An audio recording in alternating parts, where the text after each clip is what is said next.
Chaque année, producteurs de pommes et de melons connaissent une part d'invendus. Un manque à gagner important qui représente parfois 1/5 de la production. Face à ce constat, l'idée est simple.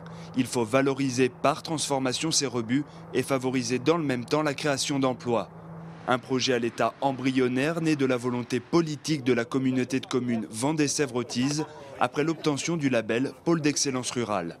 Pommes et melons ont des produits qui ne sont pas forcément totalement vendables ou totalement vendus et on essaye de travailler sur le sol de celui qui n'est pas vendable de façon à optimiser leur production. L'objectif, bien sûr, c'est de faire en sorte que nous produisions local, transformions localement et vendions le plus loin possible, mais en sachant que d'abord irriguer le circuit local, oui. En matière d'alimentation, l'aspect visuel du fruit est primordial. Et si certains ne sont pas vendus sur le marché du frais, c'est en partie la faute à ces petites imperfections. Rapidement déclassée, cette part de la production coûte plus qu'elle ne rapporte.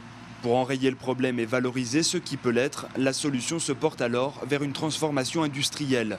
Mais dans ce domaine, les producteurs restent vigilants. On sera bien sûr prudent et je pense que la réussite d'un tel projet, c'est si les producteurs sont capables de s'approprier le projet et ne pas laisser une nouvelle fois, comme on le voit dans toutes les productions agricoles, le fait de laisser son produit à l'industriel, le transformer et gagner la valeur ajoutée. Vendre en frais tout ce qui peut être vendu en frais et en deuxième temps, c'est revaloriser notre produit, mais pas vendre notre produit à un industriel pour qu'il transforme et qu'il commercialise.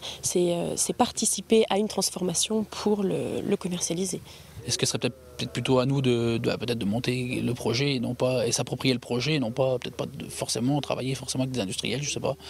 Après il y a l'aspect commercial. C'est vrai que les industriels ont leur partie commercialisation. Nous c'est vrai qu'en tant que producteur, est-ce que après derrière il y a un coût au niveau commercialisation, est-ce que nous on va être capable de pouvoir le faire, je sais pas. Et c'est bien là toute la question pour mener au mieux ce projet. Faire soi-même ou faire faire.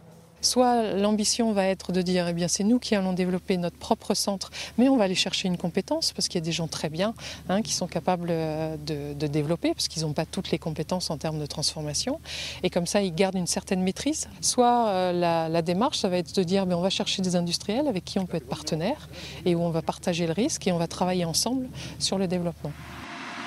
Même s'il y a méfiance, les producteurs se disent prêts à écouter les arguments de chacun, en particulier ceux des industriels. Des rencontres qui s'effectueront au cours des prochains mois et qui sont évidemment très attendues.